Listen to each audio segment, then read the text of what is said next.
Hello. तो कैसे हो आप सब लोग? आई होप आप सभी लोग अच्छे होंगे। बच्चों, मेरा नाम मयंक कुमार और मैं आपका एमआईटी क्लासेस के यूट्यूब चैनल पर स्वागत करता हूँ। आज वाली वीडियो के अंदर मैं आपको क्लास 11th का मैथ पढ़ाने वाला हूँ। और क्लास 11th के अंदर आपका जो पहला चैप्टर है वो है समुच्चय, जिसे इंग्लिश में सेट्स कहते हैं। तो इसके बारे में मैं आपको थोड़ा बताना चाहूँगा। पहले समुच्चय सेट्स क्या होता है? एक से अधिक वस्तुओं के संग्रह को अपन समुच्चय कह सकते हैं। एक से अधिक वस्तुएं आप कह सकते हो, मान लो ताश की गड्डी में रखे हुए पत्ते, ताश की गड्डी,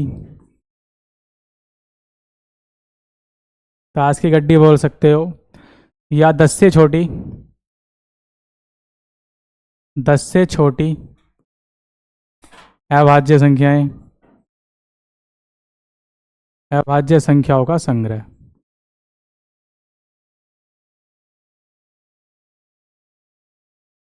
अभाज्य संख्याओं का संग्रह। या आप बोल सकते हो 100 से छोटी प्राकृत संख्याओं का संग्रह, प्राकृत संख्याओं का संग्रह। या आप बोल सकते हो त्रिभुजों का संग्रह, चतुर्भुजों का संग्रह।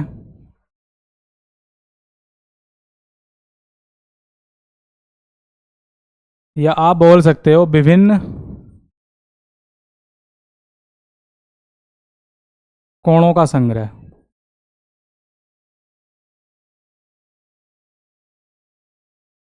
विभिन्न कोणों का संग्रह। ये तो हो गई समुच्चय सेट्स मतलब किसे कहते हैं। पर इसके लिए जो सेट्स होते हैं मतलब उनकी एक सुपरिभाषित परिभाषा होनी चाहिए। सुपरिभाषित परिभाषा क्या मतलब है? जैसे मान लो कोई वस्तुओं का संग्रह है, जैसे एक से अधिक वस्तुएं जिसके अंदर, तो मेरे हिसाब से भी मतलब वही चीज़ होनी चाहिए, मतलब औरों के हिसाब से ही वही चीज़ होनी चाहिए।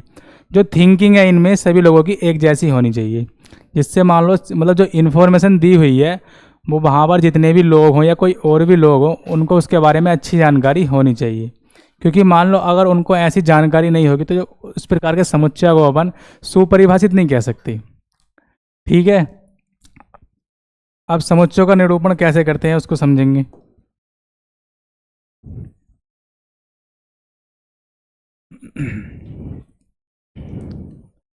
ये पहले देखो, समुच्चय कहते किसे हैं?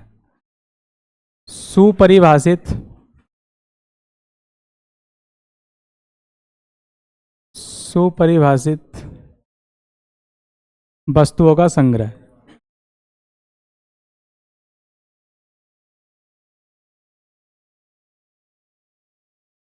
सुपरिभाषित वस्तुओं के संग्रह को आप क्या कह सकते हो?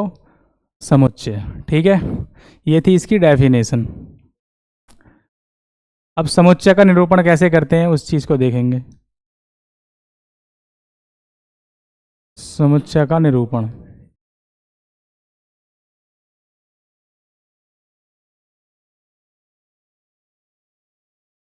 समुच्चय का निरूपण।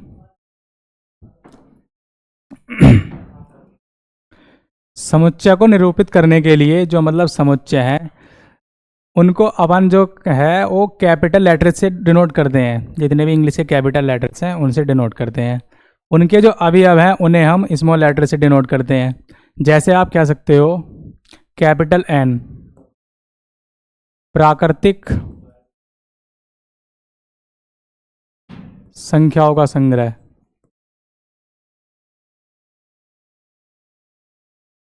प्राकृतिक संख्याओं का संग्रह। जेड पूर्णांकों का संग्रह,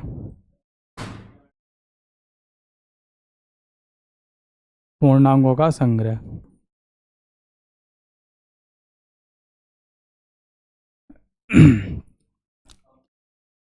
प्राइम नंबर यानी कि अभाज्य संख्याओं का संग्रह, अभाज्य संख्याओं का संग्रह।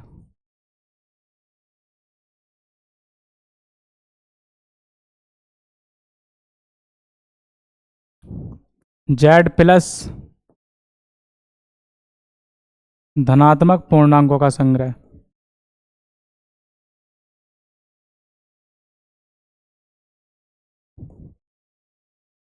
धनात्मक पूर्णांकों का संग्रह। इस प्रकार से हम इन्हें डिनोट करते हैं।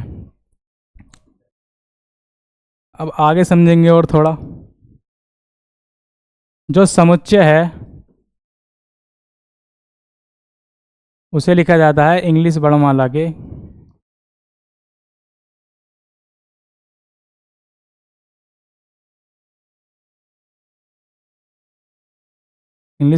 के कैपिटल लेटर से।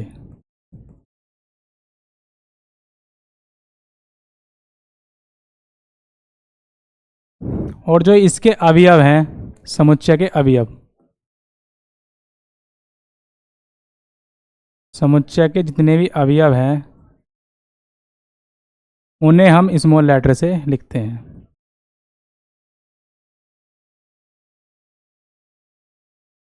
ये हो गया इसका निरूपण। और आगे देखेंगे अब समुच्चय के जो सेट्स बनेंगे उसके अंदर जो मतलब कोई भी इंग्लिश का लेटर आए या फिर कोई भी वस्तु का नाम आए, वो एक से ज़्यादा बार रिपीट नहीं होनी चाहिए उसके अंदर। तो इस अगर मान लो रिपीट हो गई तो उस प्रकार का समुच्चय कोई परिभाषित समुच्चय नहीं रहता। अब समुच्चय को निरूपित करने की विधियाँ, समुच्चय को निरूपित करने की विधियाँ कौन कौन सी होती हैं?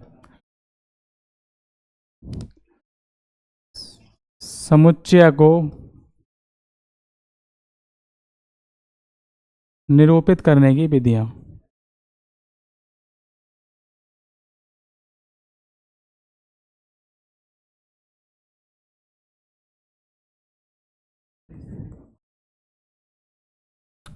समुच्चय को निरूपित करने की मेनली दो विधियां हैं, जिसमें से पहली विधि का नाम है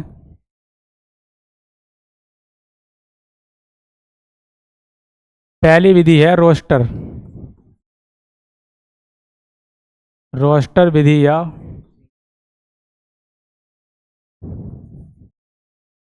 रोस्टर विधि या सारणीबद्ध रूप।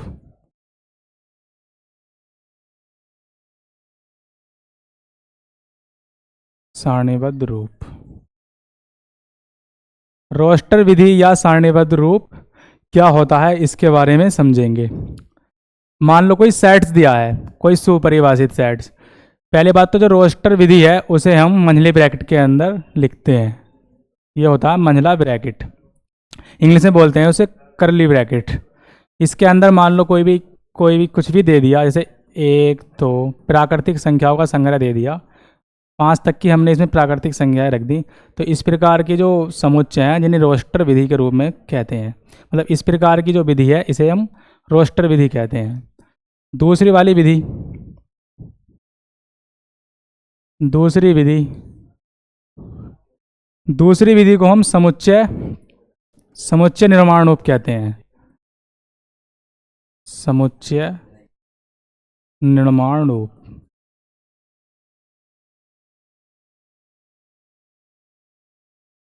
समुच्चय निर्माण रूप कैसा होता है?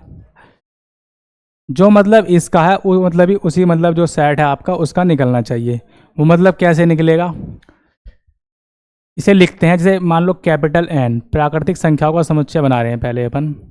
Capital N equal to, bracket लगाएंगे, यहाँ पर लिखेंगे एन, यानी एन तो हमने माना है तो इसलिए एक्स इमेज शो करता है कि एक्स एक प्राकृत संख्या है। एक्स एक प्राकृत संख्या है। या दूसरा एग्जांपल ले सकते हैं अपन, एग्जाम्पल 2। ये एग्जाम्पल 1 हो गया। एग्जाम्पल 2, जेड इजगल टू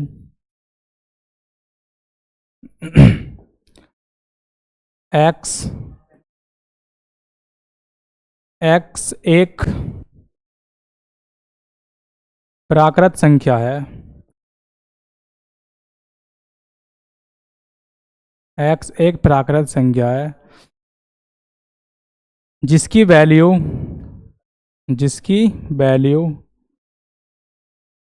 1 से बड़ी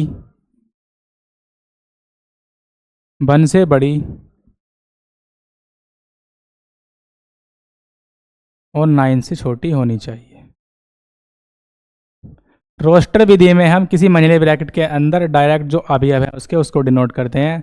पर जो समुच्चय निर्माण विधि है वो एक शॉर्ट विधि है जिसके अंदर हम ये दिखाते हैं कि x एक्चुअली में है क्या। जैसे यहाँ पर हमने देखा n इजकल टू x, जहाँ पर x एक प्राकृत संख्या है, और जो दूसरा वाला एग्जाम्पल है इसके अंदर x, जहाँ x एक प्राकृत संख्या है जिसमें x का मान 1 और 9 के मध्य है। तो ये थी इसमें समझने वाली कुछ बातें। अब अपन आते हैं सीधी प्रश्नावली के ऊपर, जो है आपकी प्रश्नावली 1.1। इस प्रश्नावली के पहले क्वेश्चन में हमें 9 समुच्चय दिए हुए हैं, जिसमें से हमें ये बताना है कि जो समुच्चय है वो सुपरिभाषित हैं या नहीं है, या समुच्चय हैं या नहीं है, ये बताना है अपन को। ठीक है, तो निम्नलिखित में से कौन से समुच्चय हैं, अपने उत्तर का औचित्य बताइए। जे अक्षर से प्रारंभ होने वाले वर्ष के सभी महीनों का संग्रह। तो जे अक्षर से कौन कौन से महीने अपने स्टार्ट होते हैं देखेंगे। एक तो होता है जनवरी, जनवरी के बाद क्या स्टार्ट होता है, जैसे फरवरी, मार्च, अप्रैल, मई, जून। क्या स्टार्ट होता है, जून। और क्या स्टार्ट होता है, जुलाई। अगस्त, सितंबर, अक्टूबर, नवंबर, दिसंबर। मतलब पूरे 12 महीने के अंदर ये 3 ही महीने ऐसे हैं जो जैसे स्टार्ट होते हैं। तो अपन कह सकते हैं कि ये मतलब जनवरी, जून और जुलाई एक समुच्चय का रूप है। तो पहला क्वेश्चन कैसा हुआ आपका, सही। पहला क्वेश्चन कैसा हुआ, सही। अगला क्वेश्चन देखेंगे।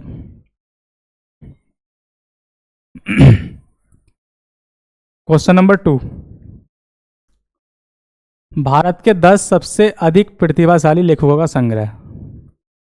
भारत के 10 सबसे अधिक प्रतिभाशाली लेखकों का संग्रह। तो मतलब ये एक सुपरिभाषित संग्रह नहीं है। वो कैसे, 10 सबसे प्रतिभाशाली लेखक कोई भी हो सकते हैं। ये मतलब किसी एक किताब में ऐसा लिखा हुआ नहीं है कि ये ही 10 प्रतिभाशाली संग्रह हैं। तो ये ऐसा कथन कैसा होता, गलत। क्वेश्चन नंबर 3, विश्व के सर्वश्रेष्ठ 11 बल्लेबाजों का संग्रह। देखिए, बल्लेबाजों की तो ऐसी कहानी है कि मतलब वो मैच के ऊपर डिपेंड करता है कि बल्लेबाज कैसा परफॉर्म करते हैं। तो ये मतलब बात भी बार बार चेंज होती रहती है, इसलिए ये कथन भी कैसा हुआ, गलत। मतलब ये भी एक, इसे हम एक सुपरिभाषित सेट नहीं कह सकते। आपकी कक्षा के सभी बालकों का संग्रह। अब मान लो मैं जिस कक्षा के अंदर पढ़ता हूँ या आप जिस कक्षा के अंदर पढ़ते हैं, आपको अच्छे से सुनिश्चित होगा कि उस क्लास के अंदर कितने बच्चे हैं, मतलब कितने लड़के हैं कितने लड़की हैं, उसके बारे में आप पूरी इन्फॉर्मेशन मतलब किसी को भी दे सकते हैं। तो इस प्रकार की समस्या में उन्हें कहते हैं, क्या होते हैं, सुपरिभाषित समुच्चय। अगला क्वेश्चन, 100 से कम सभी प्राकृतिक संख्याओं का संग्रह। 100 से कम प्राकृतिक संख्याएं कौन कौन सी होंगी, एक से स्टार्ट होकर जो 100 तक जाती हैं। तो इस प्रकार की जो संग्रह है बस मतलब प्राकृतिक संख्या का, उसे क्या कह सकते हैं अपन, एक सुपरिभाषित संग्रह कह सकते हैं। ठीक है, अगला क्वेश्चन, लेखक प्रेमचंद द्वारा लिखित उपन्यासों का संग्रह।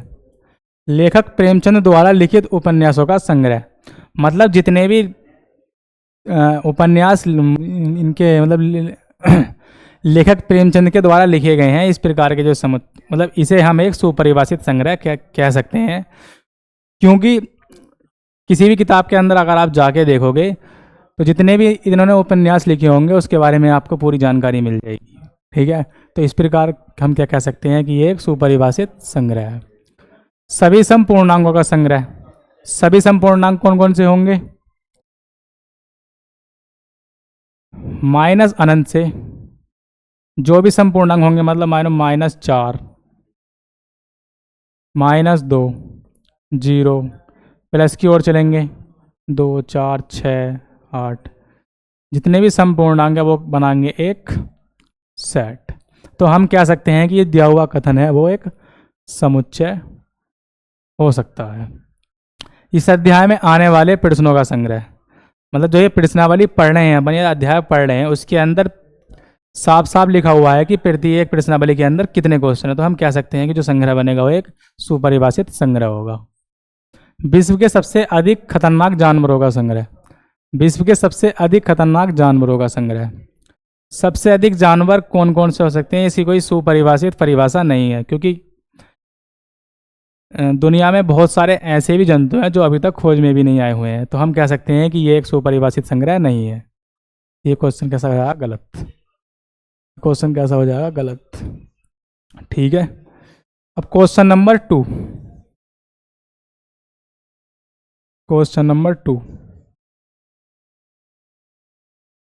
मान लीजिए ए इज इक्वल टू सेट दे रखा है इन्होंने। ए इज इक्वल टू लिखेंगे पहले यहाँ पर, ए इज इक्वल टू सेट्स के अभी अब दिए हुए हैं 1 2 3 4 5 6, 1 2 3 4 5 6। ए के अंदर जो एक सेट दे रखा है जिसके अंदर 1 2 3 4 5 6 सेट दे रखे हैं। हमें क्या बताना है कि रिक्त स्थानों में उपयुक्त प्रतीक, ये होता है बिलोंग टू, ये होता है बिलोंग टू, और ये होता है बिलोंग्स, मतलब ये बिलोंग्स नहीं करता, does not belongs to. English में बोलते हैं इसे बिलोंग्स टू, इसे बोलते हैं डज नॉट बिलोंग्स टू। ठीक है, तो पहला क्वेश्चन क्या है? पहला क्वेश्चन है 5 डॉट डॉट डॉट ए, 5 डॉट डॉट ए, ये बताना है 5 अवयव ए के अंदर बिलोंग्स करता है। तो आप देखेंगे कि 5 अवयव ए के अंदर बिलोंग्स करता है, तो ये कैसा कथन हुआ? ठीक। इसके अंदर क्या ऑप्शन आएगा? Belongs to. इसके अंदर कैसा कथन आएगा? Belongs to. Question number 2, question number 2 क्या है? क्वेश्चन नंबर 2 के अंदर दिया हुआ है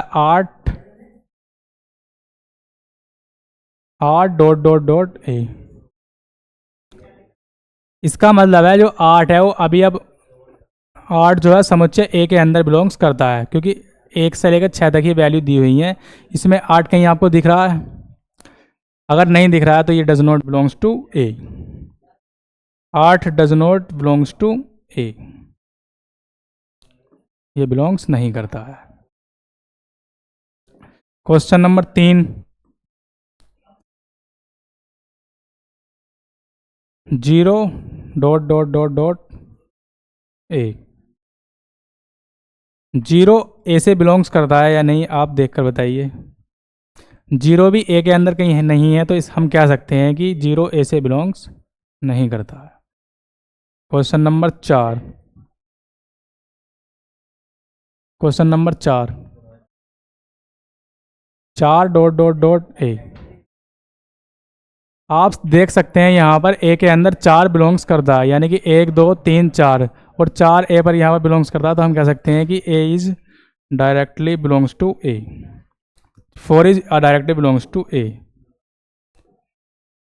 question number 5, question number 5, question number 5 क्या? 2 dot dot A, 2 dot dot A. तो आप देख रहे हैं कि अभी अब ए के अंदर 2 अवेलेबल है, तो हम कह सकते हैं कि जो ए है वो 2 से बिलोंग्स करता है। Question number 6,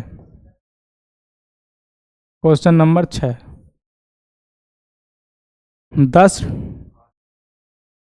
10 dot dot dot ए। क्योंकि अवयव ए के अंदर जो समुच्चय ए है उसके अंदर 10 तक संख्याएं नहीं जा रही हैं, तो हम कह सकते हैं कि 10 डज नॉट बिलोंग्स टू ए। ठीक है, तो ये था दूसरा क्वेश्चन। बड़ी सिंपल क्वेश्चन था ये। इसमें खाली ये बताना था कि जो ए हमारा सेट दिया हुआ है उसके अंदर जो दी हैं संख्याएं हैं ये बिलोंग्स करती हैं या नहीं बिलोंग्स करती हैं। ठीक है, अगला क्वेश्चन देखेंगे अब। अगला क्वेश्चन, निम्नलिखित समुच्चयों को रोस्टर रूप में लिखिए। निम्नलिखित समुच्चयों को रोस्टर रूप में लिखिए। यहाँ पर जो जितने भी क्वेश्चन दिए हुए हैं ये इन सभी का समुच्चय रूप दिया गया है, हमें इन्हें कन्वर्ट करके रोस्टर रूप में लिखना है। तो पहला क्वेश्चन देखेंगे। पहला क्वेश्चन है ए इज इक्वल टू एक्स जहाँ पर x एक पूर्णांक है और x की जो वैल्यू है वो -3 से +7 तक जाती है। तो इसका रोस्टर रूप क्या होगा? तो लिखेंगे रोस्टर रूप, रोस्टर रूप a इजगल टू x एक पूर्णांक है, ठीक है, मतलब पूर्णांक के अंदर माइनस संख्याएं भी आती हैं और प्लस संख्याएं भी आती हैं, ठीक है। तो जो x की वैल्यू है वो मतलब -3 से छोटी नहीं होनी चाहिए और ना कि +7 से बड़ी होनी चाहिए। तो x में मतलब कौन कौन सी वैल्यू आ जाएंगी? -2, -2 आ जाएगी, -1, -1, -1, 0 भी आएगा, 0 भी आएगा, 1 भी आएगा, 2 भी आएगा, 3, 4, 5, 6। ये क्या हो जाएगा? इसका रोस्टर रूप। Question number 2, question number 2, b is equal to x, जहाँ पर x संख्या 6 से कम एक प्राकृत संख्या है। मतलब जो x की वैल्यू है वो 6 से कम होनी चाहिए और x क्या है? एक प्राकृत संख्या। तो प्राकृत संख्याएं क्या होती हैं? जो 1 से स्टार्ट होकर अनंत तक जाती हैं, पर जो 6 से छोटी संख्याएं हैं वो एक इस सेट के अंदर आ जाएंगी। तो b इजगल टू x का मान यहाँ पर क्या क्या हो सकता है? 1 से स्टार्ट होकर 5 तक क्या होगा? 1, 2, 3, 4, 5। ये हो गया question number 2। Question number 3, c is equal to x, जहाँ पर x 2 अंकों की ऐसी प्राकृत संख्या है जिसके अंकों का योगफल 8 है। x यहाँ पर 2 अंकों की ऐसी संख्या है जिसके योगफलों का 8, मतलब जिसके योगफल का मान 8 होना चाहिए। तो क्या होंगी वो संख्याएं? c is equal to bracket start, पहली संख्या देखो, मतलब इसका कहने का मतलब है जैसे 2 अंकों की संख्या हमें देखनी है, 2, 23 हो गई, ठीक है, 23 हो गई। 23 के अंदर इन दोनों अंकों का योग 8 होना चाहिए। तो 23 थोड़ी ना ऐसी संख्या कोई। तो ऐसी संख्याएं कौन कौन सी होंगी उस चीज़ को देखिए, ऐसी संख्याएं कौन कौन सी होंगी उस चीज़ को देखिए। 17 अंकों का योग कितना होगा? 8। दूसरी कौन सी होगी? 26 अंकों का योग कितना होगा? 8। तीसरी कौन सी होगी? एक अंक बढ़ाओ एक अंक घटाओ, एक अंक बढ़ाओ एक अंक घटाओ, एक अंक बढ़ाओ एक अंक घटाओ, एक अंक बढ़ाओ एक अंक घटाओ। कितना आ रहा है योगफल? 8। 7 + 1 8 और 8 + 0 इजगल टू 8। ठीक है, समझ रहे हो? अब इनके बीच में प्लस का निशान हटा दो कि संख्या कैसी हो जाएंगी? ये 2 अंकों की संख्या। अब आप बोलोगे 0 + 7 भी तो मतलब 0 + 8 भी तो 8 होता है, पर क्योंकि इसे हम एक जगह को लिखोगे ना तो 0, 8 एक अंक की संख्या बन जाती है, जिसकी वजह से 0 + 8 नहीं कर सकते अपन इस क्वेश्चन के अंदर। तो संख्याएं कौन कौन सी हो रही हैं? ये 17, 26, 35, 44, 35, 44,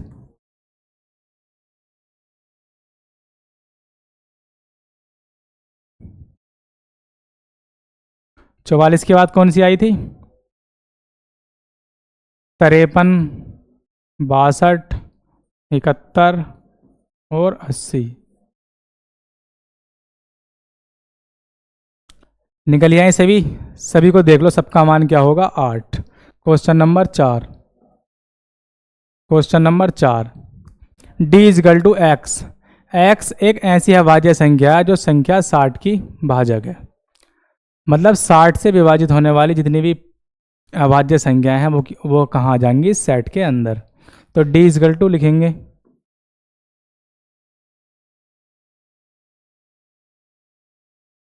60 से विभाजित होने वाली संख्याएं निकालनी कैसी है उस चीज़ को देखिए।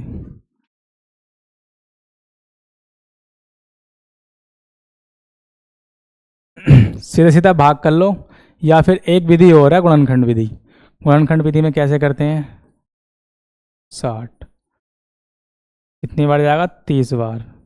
ये कितनी बार जाएगा? 15 बार। और 3 पंजे 15, जी करना 5। ये जो 4 संख्याएं हैं ये 60 को विभाजित कर देती हैं, और चारों ही कैसी संख्याएं हैं? अभाज्य संख्याएं। पर मैंने आपसे स्टार्टिंग में बात बोली थी, आप सेट्स को लिखते टाइम एक बात का ध्यान रखेंगे कि जो यहाँ पर जितने भी डिजिट आएंगे उनका रेपिटेशन नहीं होना चाहिए। तो इसके जो अब क्या क्या बनेंगे? एक तो 2 बनेगा, एक 3 बनेगा, एक 5 बनेगा। आ गया समझ में?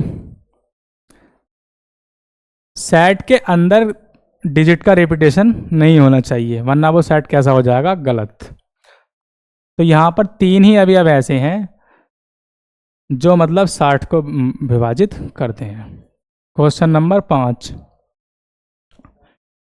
ट्रिग्नोमेट्री शब्द के सभी अक्षरों का समुच्चय। ट्राइग्नोमेट्री शब्द के सभी अक्षरों का समुच्चय। आप इस क्वेश्चन में देखोगे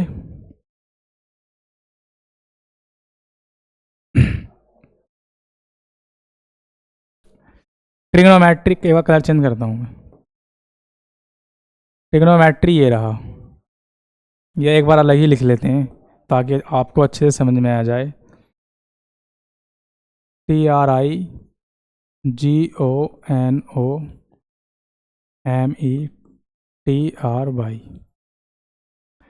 देखो इसका समुच्चय बनाना कितना आसान है। E is equal to T. T कहीं आ रहा दोबारा?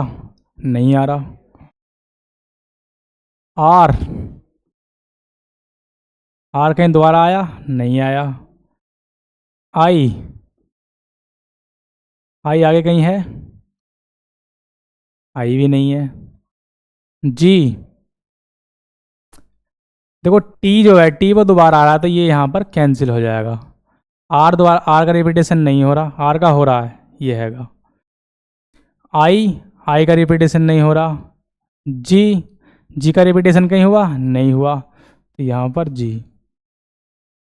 ओ का रिपीटेशन है। एन, एन का रिपीटेशन नहीं है। एम का रिपीटेशन भी नहीं है। ई का रिपीटेशन भी नहीं है। और लास्ट वाला क्या जाएगा? ये बाई। सारे भर गए। 1 2 3 4 5 6 7 8 9 10 11 12। ट्रिग्नोमेट्री वर्ड के अंदर 12 लेटर हैं, पर मतलब आप लोगों ने जो सेट बनाया इसके अंदर कितने अवयव होने वाले हैं एक बार गिन के देखेंगे।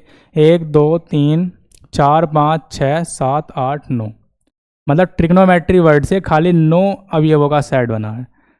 Question number 6, question number 6, better शब्द के सभी अक्षरों का समुच्चय। तो बैटर शब्द देखेंगे कैसे कैसे। BETTER,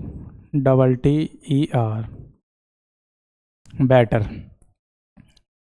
F is equal to B E T और R। लास्ट वाला कौन सा? R। ये था इन क्वेश्चनों के अंदर मतलब समुच्चय रूप से रोस्टर रूप। नेक्स्ट क्वेश्चन, निम्नलिखित समुच्चयों को समुच्चय निर्माण रूप में व्यक्त कीजिए। मतलब जो अभी अपनों ने पिछला वाला क्वेश्चन करा था उसके जस्ट विपरीत करना है इस क्वेश्चन के अंदर। तो क्वेश्चन नंबर 4 का पहला क्वेश्चन, क्वेश्चन नंबर 4 का पहला क्वेश्चन क्या है? 3 6 9 12। ए मान लेंगे इसे हम। ए इजगल टू 3 6 9 12। 3 6 9 12, ठीक है।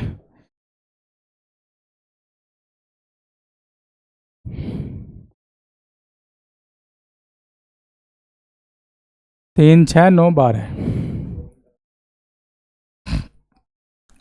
ये आपको पहचानना है कि जो मतलब दिया हुआ सेट है वो किस क्रम में है। अगर उसका क्रम हुआ तो उसके मतलब बिना क्रम का पता लगाए बिना आप इसे सॉल्व नहीं कर सकते, मतलब इसका समुच्चय रूप नहीं लिख सकते। तो आप देखेंगे कि इस वाले सेट में इस वाले सेट में क्या हो रहा है, 3 6 9 12, 3 6 9 12, 3 6 9 12, 3 6 9 12, 3 में सभी से डिवाइड कर दो, और सबका 3 में से तो भाग जा रहा है, तो क्या आएगा, 1 2 3 4, यही तो आ रहा है, ये चला गया इसका भाग। अब 3 कॉमन, ठीक, ये क्या शो कर रहा है, एक सीरीज जिसे हम कह सकते हैं x, जहां पर x एक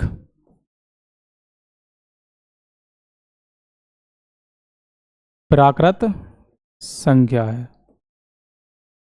x कैसी है, एक प्राकृत संख्या जिसका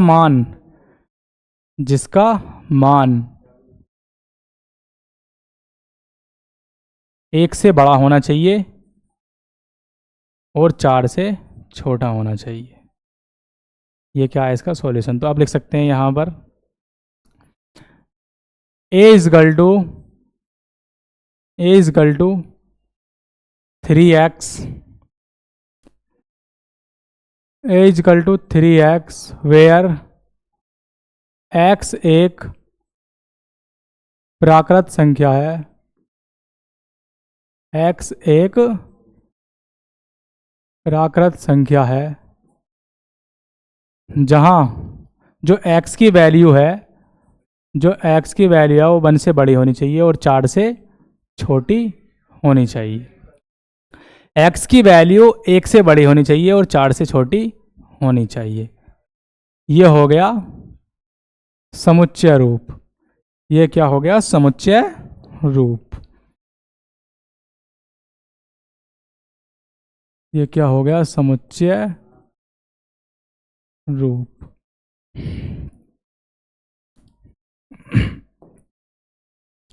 ये क्या हो गया, इसका समुच्चय रूप। अगला क्वेश्चन देखेंगे, अब सोचो अगले क्वेश्चन के बारे में।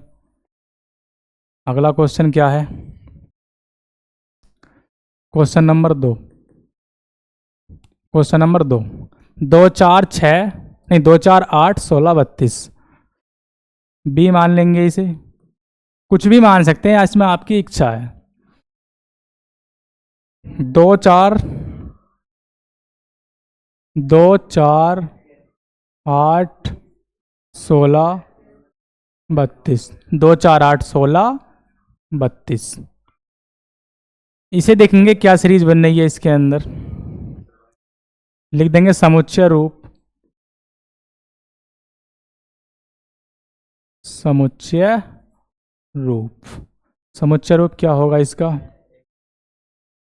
एक चीज देखो आप, 2 की घात 1, 2 की घात 1, 2 की घात 2 का मान कितना होता है 4, 2 की घात 3 का मान कितना होता है 8, 2 की घात 4 का मान कितना होता है 16, और 2 की घात 5 का मान कितना होता है 32। तो इस चीज को आप किस प्रकार से लिख सकते हो, 2 की पावर n, जहां पर n एक प्राकृत संख्या है। प्राकृत संख्या ही तो है, 1 2 3 4 5, प्राकृत संख्या ही तो हो गई ये। तो आप कह सकते हो b इजगल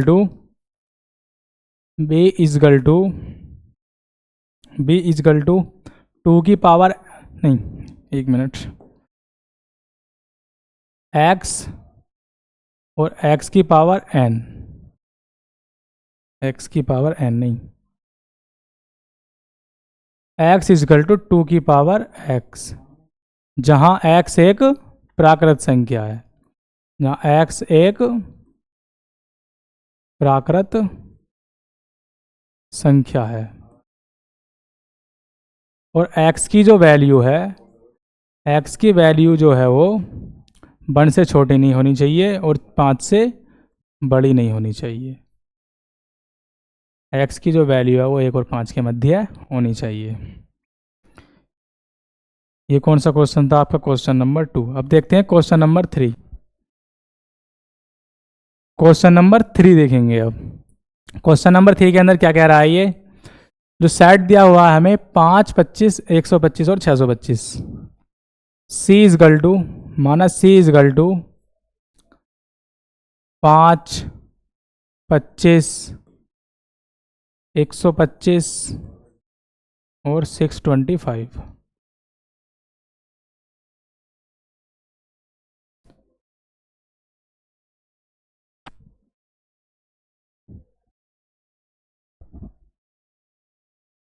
क्या हो रहा है भाई? ये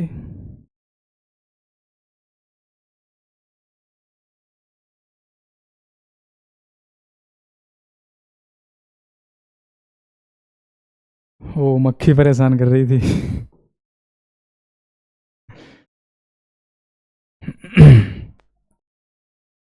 125 एंड 625। इस सीरीज को पहचानेंगे एक बार। इस सीरीज का क्या मतलब है? 5 की पावर 1 कोमा 5 की पावर 2 का मान 25, 5 की पावर 3 का मान 125 और 5 की पावर 4 का मान क्या होता है? 625। अरे यही तो होता है। तो देखो यहाँ पर 5 कॉमन, 1 2 3 4 की जगह आप क्या ले सकते हो? x, जहाँ पर x की जो वैल्यू है वो क्या है? 1 2 3 4। तो लिखेंगे समुच्चय रूप, समुच्चय रूप, समुच्चय रूप c is equal to x, जहाँ पर 5 की पावर x और x एक प्राकृत संख्या है। x कैसी है? एक प्राकृत संख्या जिसमें x की जो वैल्यू है वो 1 से छोटी या फिर 4 से बड़ी नहीं होनी चाहिए।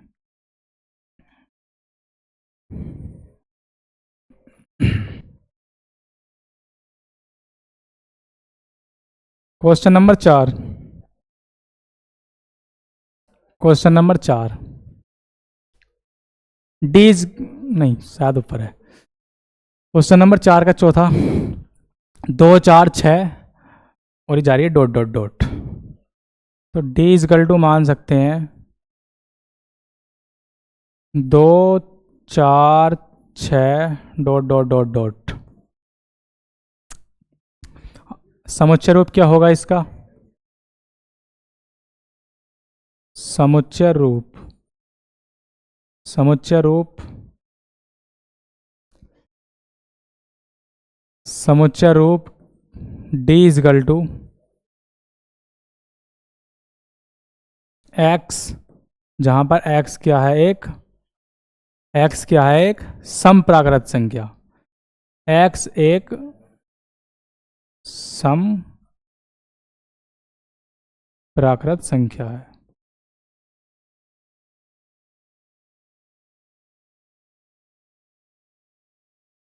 Question number 5। Question number 5, 149 and dot dot dot 100 is equal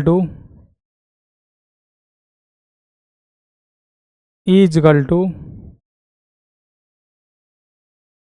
149 dot dot dot 100।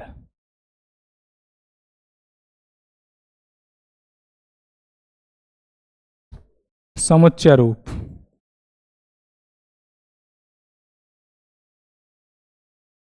समुच्चय रूप D इजकल टू, अब इसे पहचानेंगे कि इसमें क्या कॉम्बिनेशन बन रहा है। 1 1 का स्क्वायर 1, 2 का स्क्वायर 4, 3 का स्क्वायर 9, 4 का square 16 and dot dot dot dot dot और 10 का स्क्वायर 100। तो यहाँ पर क्या सीरीज बन रही है आप देख सकते हैं, मतलब प्राकृतिक संख्याओं का वर्ग, इसके अंदर जो कॉम्बिनेशन है एकदम सेट बैठ रहा है। तो आप लिखेंगे x वेयर x के ऊपर स्क्वायर, जहाँ नहीं लिखेंगे, कॉमा लिख सकते हैं यहाँ पर, एक्स स्क्वायर जहाँ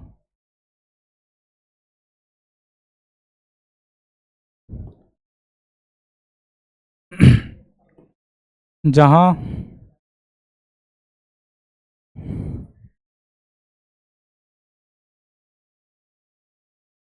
जहाँ x का जो मान है, यह लिख सकते हैं जहाँ x एक प्राकृत संख्या है, x एक प्राकृत संख्या है, एंड जो x की वैल्यू है, जो x की वैल्यू है, जो x की वैल्यू है वो 1 से छोटी नहीं होनी चाहिए और 10 से बड़ी नहीं, मतलब जो x की वैल्यू है वो 1 और 10 के बीच में होनी चाहिए, ये है इसकी कंडीशन। तो ये था आपका क्वेश्चन नंबर 4। अब नेक्स्ट क्वेश्चन आता है आपका क्वेश्चन नंबर 5, उसे सॉल्व करके देखते हैं। निम्नलिखित समुच्चयों के सभी अवयवों को सूचीबद्ध कीजिए। सूचीबद्ध क्या, इसका मतलब रोस्टर रूप लिखना है इस वाले क्वेश्चन के अंदर, जो हमने पहला वाला क्वेश्चन करा था।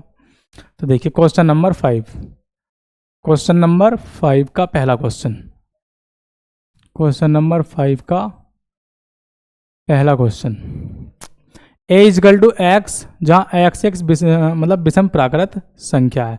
तो इसका रोस्टर रूप यानी कि सूचीबद्ध रूप इसका क्या होगा, a इजकल टू ब्रैकेट बनाया, x एक विषम प्राकृत संख्या है।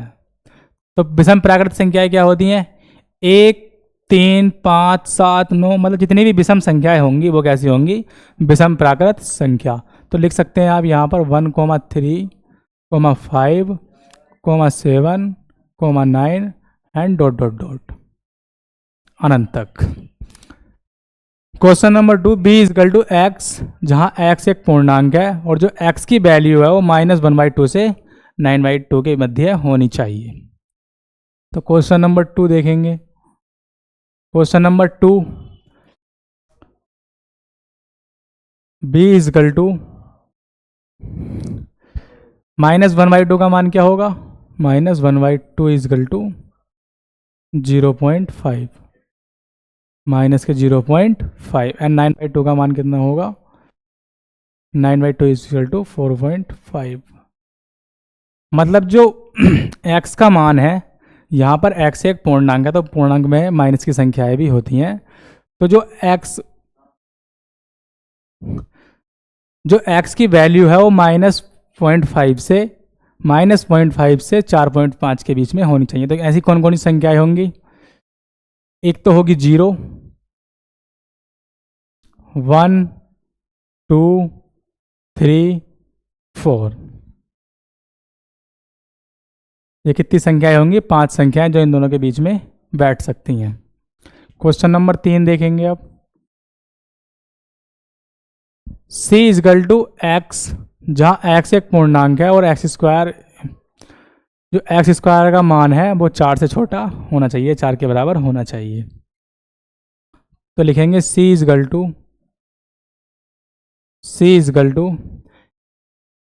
जहाँ x एक पूर्णांक है, ठीक है। तो यहाँ पर सबसे पहले हम इसके अंदर थोड़ा सोल्व करना पड़ेगा ये, क्योंकि ऐसे मान लो मैं इसे कर दूँ तो आपकी ये समझ में नहीं आ पाएगा। तो एक बार इस क्वेश्चन का सॉल्यूशन देख लो। x का मान मान लो अगर हम 0 रख दें, x का मान 0, तो क्या होगा, x का मान 0, बी इजकल टू एक्स, यहाँ एक्स एक पूर्णांक है और एक्स स्क्वायर का मान 4 से मतलब प्लस माइनस में जाके 4 से ऊपर नीचे नहीं होना चाहिए। तो देखेंगे X X equal to 0, X equal to 1 रखेंगे। एक्चुअली इसमें एक्स स्क्वायर का ही मान रखना पड़ेगा। ठीक है, एक्स स्क्वायर का मान कितना होगा यहाँ पर 0, ऑलरेडी लिखा हुआ है।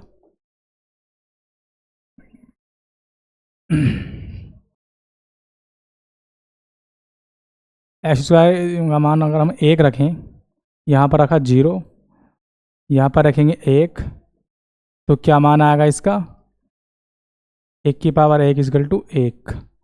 2 रख के देखें, x की पावर 2, इसका मान आ जाएगा 2 की पावर 2 इजकल टू 4। -1 रखें, अरे यार क्या हो रहा है, -1 की पावर 2, तो इसका मान क्या आएगा -1 की पावर 2 हो जाएगी ये।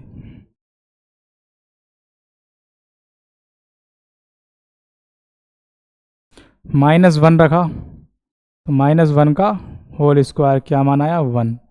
-2 रखा तो -2 की पावर 2, कितना मान आया 4।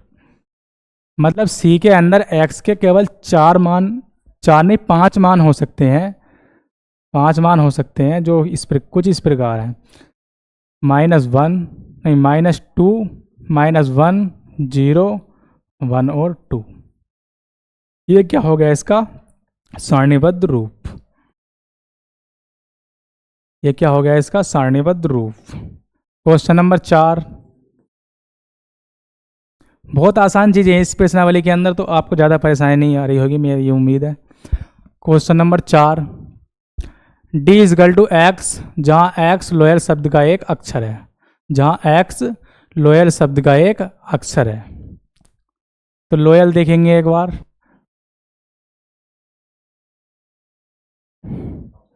D is equal two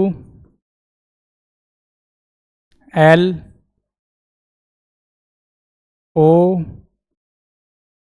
by A, ये क्या बन गया सेट, यानी कि सारणीबद्ध रूप। Question number 5, question number 5, equal to X, X वर्ष का एक ऐसा महीना जिसमें 31 दिन होते हैं। तो साल में कितने ऐसे महीने होते हैं जिनमें 31 दिन होते हैं।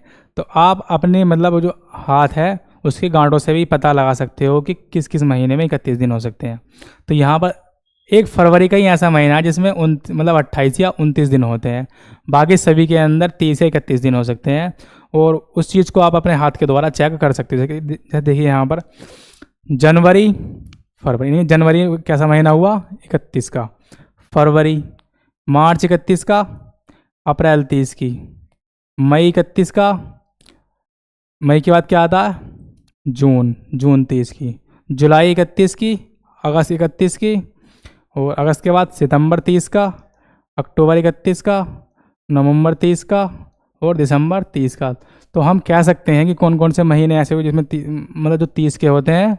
एक तो हो गया आपका जनवरी, फरवरी, मार्च, अप्रैल।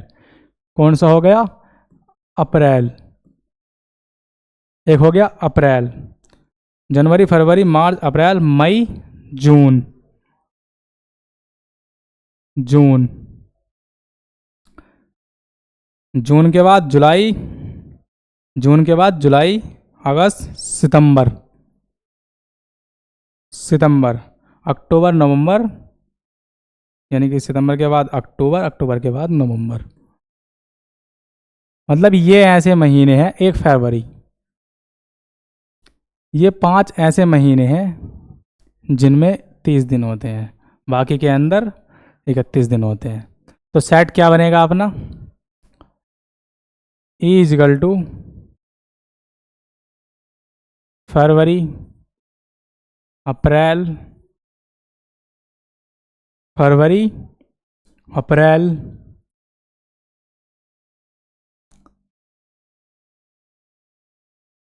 कहाँ गया, फरवरी, अप्रैल, जून, सितंबर और नवंबर, ये क्या हो गया सेट।